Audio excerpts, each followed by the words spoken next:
Good morning, students. Hanji, today we are going to discuss History Chapter 3 Nationalism in India. So, first of all, we will discuss the introduction of the chapter. बच्चे आपने पहला chapter भी आप पढ़ चुके हो जिसमें आपने रीड किया था फ्रेंच रेवोल्यूशन के बारे में, ठीक है।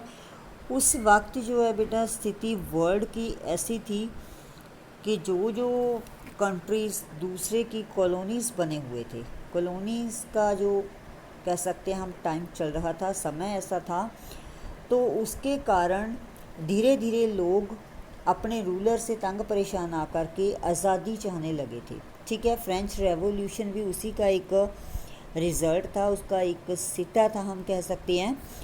तो ऐसे ही जब यूरोप में ये नेशनलिज़म फैल रहा था, नेशनलिज़म वहाँ पे किस रूप में देखा गया कि लोगों में जो अवेयरनेस आई उसके कारण उन्होंने अपने आप को अपने अप्रेसर्स के ख़िलाफ़ खड़े किया, अपने रूलर्स के ख़िलाफ़ खड़े हो गए, वो इनजस्टिस के ख़िलाफ़ खड़े हो गए, हम कह सकते हैं अन्याय के ख़िलाफ़, ठीक है। तो तब उन्हें जाकर के वहाँ पर जो है नेशन स्टेट्स बनने शुरू हो गए, मतलब लोग जो थे उनको डेमोक्रेटिक रूल मिलने शुरू हो गए, कुछ राइट्स मिल गए उनको, ठीक है। कुछ जो उनके बहुत ही ज़्यादा क्रूअल रूलर से उनसे छुटकारा मिल गया। तो उसी को देख कर के पूरे वर्ल्ड के जो लोग थे उनको भी इंस्पिरेशन मिली कि हम भी आज़ाद हो सकते हैं, हमारा इंडिया भी ब्रिटिश कॉलोनी बना हुआ था। तो उसी टाइम पे हमारे इंडिया में भी ये नेशनलिज्म स्प्रेड हो रहा था, कुछ बाहर की हिस्ट्री के कारण, कुछ हमारे जो अपने कंट्री के आपने देखा है कि कितने लोग थे जो आज़ादी की लड़ाई में शामिल थे, ठीक है। बहुत सारे ऐसे हमारे नेता थे जो लोगों को अवेयर कर रहे थे कि कैसे हम अंग्रेज़ों के चंगल से अपने आप को छुड़ा सकते हैं, ठीक है। तो उसी वक्त एक बहुत बड़ा नेता जिसको हम मानते हैं महात्मा गांधी, उनका नाम सामने आया। एक्चुअली महात्मा गांधी एक लॉयर थे जिन्होंने अपनी लॉ की स्टडी लंदन यूनिवर्सिटी से प्राप्त की थी, ठीक है। तो वो 1891 में इंडिया में आके उन्होंने अपनी प्रैक्टिस शुरू की थी, लेकिन उन्हें कोई बहुत ही ज़्यादा सक्सेस ना मिली और एक बाहर की एक फर्म ने उनको सेलेक्ट कर लिया और साउथ अफ्रीका में अपने एक ऑफिस में उनको सेंड कर दिया, भेज दिया।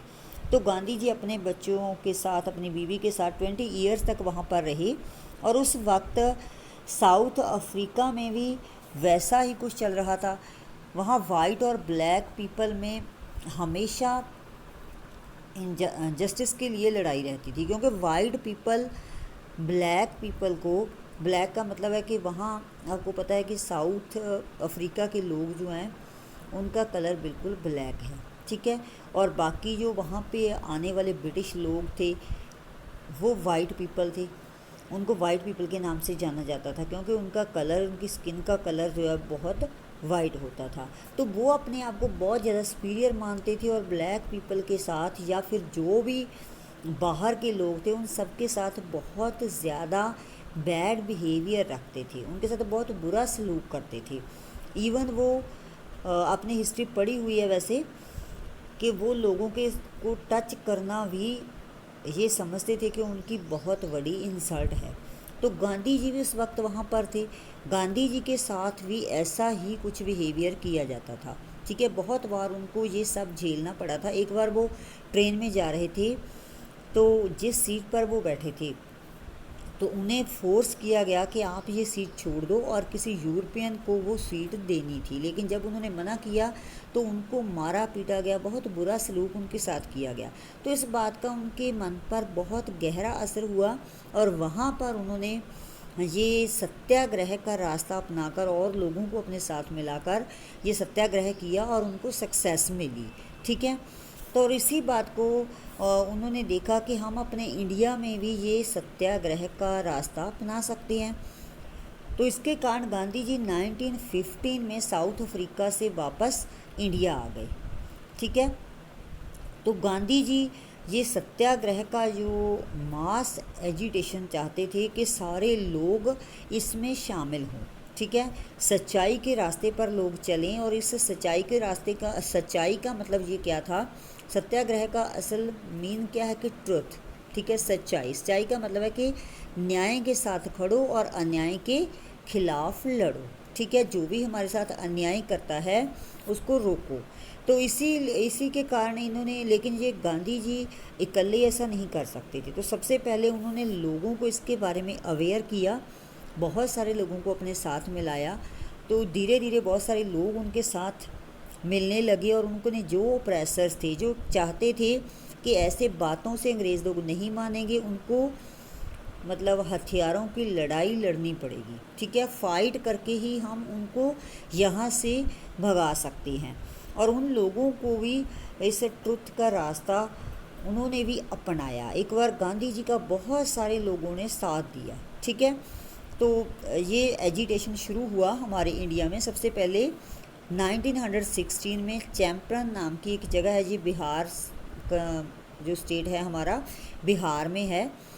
यहाँ पर लोगों को इंडिगो रिवोल्ट वहाँ पर किया गया। इंडिगो एक ऐसा प्लांट था जो डाई करने के काम आता है, आपको पता है, नील जिसको हम बोलते हैं ना, वाइट कपड़े को भी देते हैं। तो उसकी डिमांड यूरोप में बहुत ज़्यादा थी, तो अंग्रेज़ लोग हमारे लोगों से ज़बरदस्ती उसकी खेती करवाना चाहते थे। तो इस बात के लिए लोगों में बहुत ज़्यादा नाराज़गी थी और लोग अंग्रेज़ों के ख़िलाफ़ हो गए थे। तो गांधी जी ने भी वहाँ पर उनका साथ दिया और सत्याग्रह का सहारा लेकर के उन लोगों को जस्टिस दिलवाया, ठीक है। और उसके बाद 1917 में खेड़ा सत्याग्रह हुआ। ये खेड़ा गुजरात का एक छोटी सी प्लेस है, वहाँ पर भी उन्होंने ये सत्याग्रह का सहारा लिया। वहाँ क्या हुआ था कि लोगों की फसलें ख़राब हो गई थी और लोग अपना टैक्स पे नहीं कर पा रहे थे। उनके पास पैसा नहीं था, क्योंकि फसल होगी तभी तो किसान अपना टैक्स पे कर पाते थे, और अब उनकी फसलें ख़राब हो गई थी, तो इसके कारण वो टैक्स नहीं भर पा रहे थे। और इसीलिए अंग्रेज़ लोग उनकी ज़मीन को एक्वायर कर रहे थे, मीन्स अपने अंडर कंट्रोल कर लेते थे, उनको उनकी ज़मीनों से ही बेदखल कर देते थे। तो इसके कारण किसान बहुत ज़्यादा परेशान थे। तो इसी के लिए उन्होंने रिवोल्ट किया। गांधी जी ने भी उनका साथ दिया और वहाँ पर भी सत्याग्रह किया गया और उन लोगों को जस्टिस दिलवाया गया। और लास्ट में है थर्ड वन है इन 1918 सत्याग्रह एट अहमदाबाद, ठीक है। अहमदाबाद में भी जो मिल वर्कर थे, कॉटन मिल के जो वर्कर थे, उनकी बहुत सारी डिमांड्स थी जो उनके ओनर्स नहीं मान रहे थे, ठीक है। वो अपनी गवर्नमेंट से डिमांड कर रहे थे, कुछ उनकी सैलरीज वगैरह या फिर उनके वर्किंग आवर्स, ठीक है। तो उन चीज़ों को लेकर के और भी कई सारी समस्याएं थी। तो वो लोग जो थे एजुटेशन कर रहे थे, तो गांधी जी ने भी उनका साथ दिया, वहाँ पर भी सत्याग्रह किया गया। इस तरह जगह जगह जाकर के उन्होंने सत्याग्रह किया और लोगों को ये प्रेरणा देने की कोशिश की कि सत्याग्रह की ताकत बहुत है। हम इस अहिंसा का सहारा लेके, कोई हिंसा नहीं करनी, कोई लड़ाई झगड़ा नहीं करना, और इसी एक सत्याग्रह के मार्ग से हम इन अंग्रेज़ों को इतना मजबूर कर सकते हैं कि वो इंडिया छोड़कर चले जाएं, ठीक है। तो उन्होंने एक बुक लिखी थी गांधी जी ने, हिंद स्वराज, ये जो आप देख रहे हो स्क्रीन पे, ये एक बहुत ही फेमस बुक है जो महात्मा गांधी की लिखी हुई है। इस बुक में उन्होंने बताया था कि ये अंग्रेज़ लोग जो थे हमारे इंडिया में आए एक व्यापारक कंपनी के रूप में, लेकिन वो यहाँ के रूलर कैसे बन गए। उसका कारण एक ही था कि हमारे अपने लोगों ने उनके साथ कोऑपरेशन किया, उनका साथ दिया। अगर हमारे लोगों ने उस वक्त उनका साथ ना दिया होता तो कभी भी वो हमारे कंट्री के रूलर नहीं बन सकते थे। तो उन्होंने ये रियलाइज़ किया कि अगर वही कोऑपरेशन आज हम वापस ले लें, इनके साथ कोई कोऑपरेशन ना करें, तो हम इनको इतना मजबूर कर सकते हैं कि ये खुद ब खुद हमारा कंट्री छोड़ के चले जाएंगे, ठीक है। सो नेक्स्ट हम अगली वीडियो में करते हैं बेटा। Thank you.